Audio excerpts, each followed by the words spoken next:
There's no sign of slowing down for gold and silver except for one little thing. And a warning that you must heed that I'm going to talk about later in this video. But first, let's celebrate gold and silver's rise. A new record for gold occurred overnight, and silver is now pushed back above $32 an ounce again. We'll talk about all of it as we explore.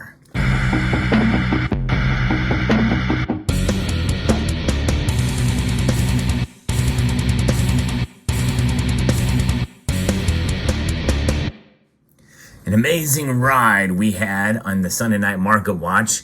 Actually, the real ride happened as soon as I signed off of the Sunday Night Market Watch. Silver rocketed up well over $32 an ounce. And gold broke a new all-time high in the futures market as well, too. I'm going to be referencing an article here from Kitco that discusses this, but also insert some of my commentary in there as well, because for those of you who are familiar with my channel, you know that I like to provide a balanced point of view. And I'm somewhat of a contrarian as well, too.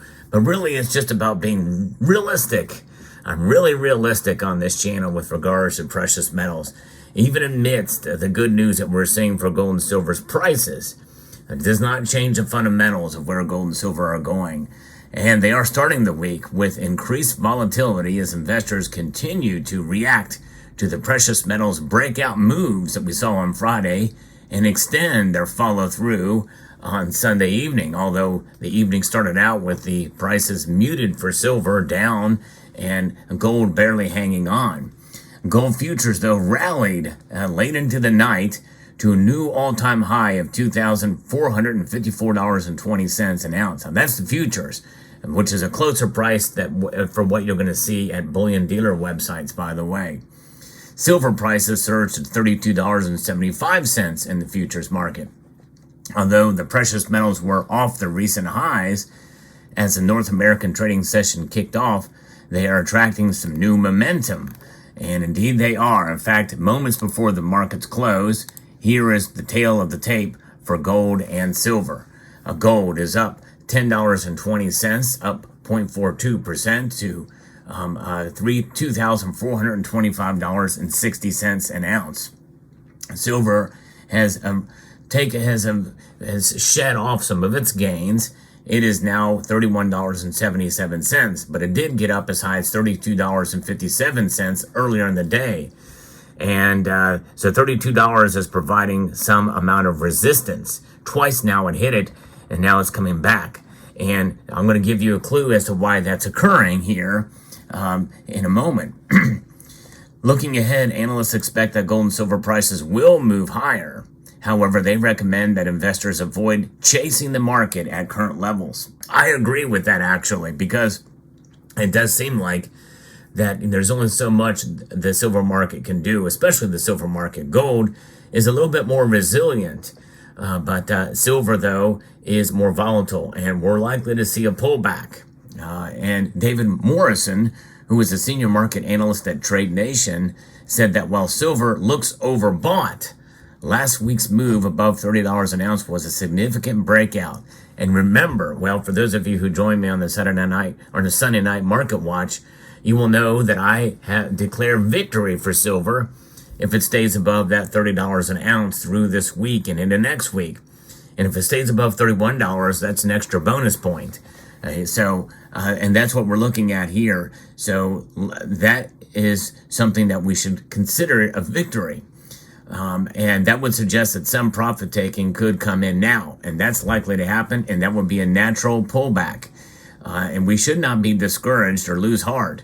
In fact, even if it goes below $30 an ounce, we should not lose heart on silver, because silver is a metal that will continue to be volatile, but we are going to see the solidification of new support for silver, much as we saw when it hit that magical $24.50 that I talked about.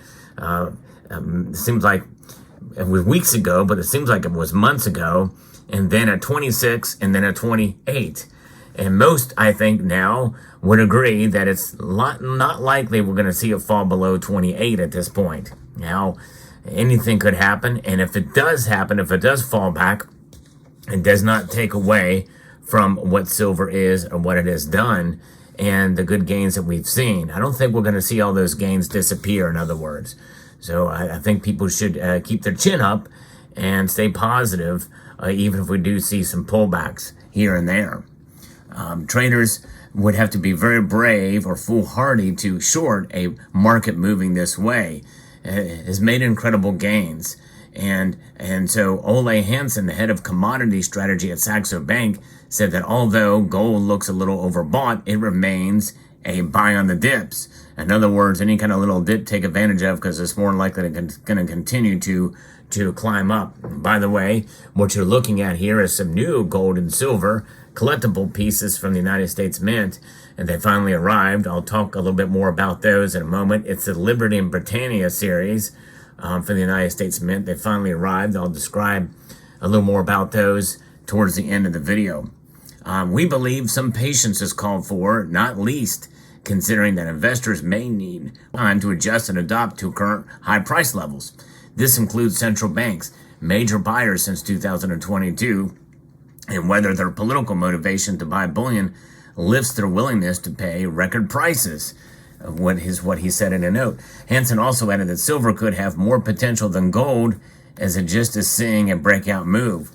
Having already recorded its highest close in 11 years, a break could potentially set in motion an additional reaction from momentum following funds, currently holding a relatively small net long futures position. The gold to silver ratio, which measures the relative strength between the two metals, trades around 80.5 ounces of silver to 1 ounce of gold, down from a January peak of 92 and still above a support of 78.5 and not least 76. And right now that gold to silver ratio is at 76.55. So we could see that narrow down even more. In fact, I would not be surprised if we continue to see silver play around in this area with some consolidation and then make a move up to $35 an ounce. That would not surprise me at all. Although, we're getting very close to people making calls at $40 and above. And it makes me nervous that we might get to $40 because I made a wager that it wouldn't get there. So I may have to pay up to make that occur. In push-ups, by the way. Analysts note that silver is finally outperforming in the precious metal sector. It's attracting significant attention as both a monetary metal and an industrial metal. Copper's move to a record high above $5 per pound is creating some solid momentum for silver. And that's analysis that I provided earlier. It's good to see it in print here. It's pretty amazing. That's good news and for silver, and that we need as much support for silver as possible. But when you think about it, $32 silver, which now we've pulled back a bit from that, still leaves a lot to be desired, especially when you adjust for inflation. And, it's a good news to see it, but it's still got a whole long ways to go before we start to see it really prove itself with regards to performance to numbers we've seen in the past. 11 years ago, silver at $32 an ounce means a whole heck of a lot more than it does today at $32 an ounce, for sure. And so we'll continue to follow it and see what happens. And at the same time, though, relatively mixed inflation data last week is solidifying expectations that the Federal Reserve is on track to cut rates 2 times this year, supporting gold prices, which will in turn be positive for this metal, silver. Yes, indeed. And so we'll see what happens with that.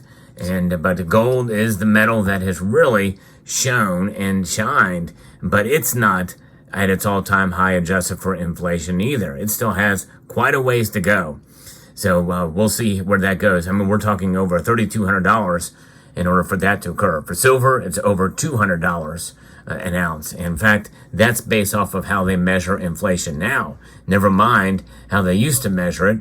And likely that would be much, much higher depending on what metric you use. But fascinating indeed. I'll keep an eye on all of it. This is what we do here. We do reports on precious metals. There's also talk about precious metals and other various aspects as well too. If you like content like this, I hope you would consider subscribing to the channel if you haven't done so already, and pressing that thumbs up button if you find value in the content that I provide here. Now, given the current economic indicators and the anticipation of further dovish signals from the Federal Reserve, gold prices are likely to remain bullish in the short term, according to James Hierzek, who is a market analyst at FX Empire. As to what levels traders and investors should watch, Julia Cordova, founder of Cordova Trading, said that gold needs to hold $2,352.70 an ounce on any major correction. In other words, that's got to be a floor for it, and that does make sense. That's a very specific number. And silver has room to move higher. The daily measured move is now $32.78 in the futures market. The weekly targets are $34.83, which is an inverse head and shoulders measured move, and $35.69, which is a bull flag measured move. $29.85 is the magic number that bulls want to hold on to any pullback. Yes, below $30 an ounce, they want to hold that. So that is the technical number, but I'd say psychologically it's $30. If we can hold on to $30, then I think that would be a major victory for silver stackers out there. So I think we should be happy that we'll see that plays out. But very fascinating indeed. And speaking of silver and gold, you can purchase it in many different forms, mostly bullion. This is not the way to stack gold and silver, to buy collectible pieces at very high premiums. These things were the first time the United States Mint issued something that had a 30-day buy window, and for all practical purposes, it's sold out because that's the last time that's the only time you could buy it was during that window. And but they're very nice pieces considering what they are. The theme of Liberty and Britannia is at play here with this reverse showing the sun and the shorelines and trees of both coasts, the United Kingdom and the United States of America. By the way, I think this is a bristlecone pine on the left. I forget what the tree is there on the right for Britain. Nonetheless, on the obverse, we can see America's seemingly Asian American liberty here with the stars in her hair, with a massively curly and full head of hair. And she's holding a torch in the hair of the Britannia, which is on the other side, at the bottom here. Britannia holding the trident there. Liberty 2024 is what's there. The gold coin looks nice, but as is the case with the United States Mint, there is finning on it, which is evident there with the with what you can see there with the capsule not closing all the way. But it's $100 and it is high relief. This is a high relief coin. Yes, indeed. Let me know what your thoughts are about the coins and about the markets today. I hope you found this video informative, insightful, and educational. Would like to extend a multitude of gratitude to each and every one of you for watching, and encourage you to please rate, share, comment, and subscribe.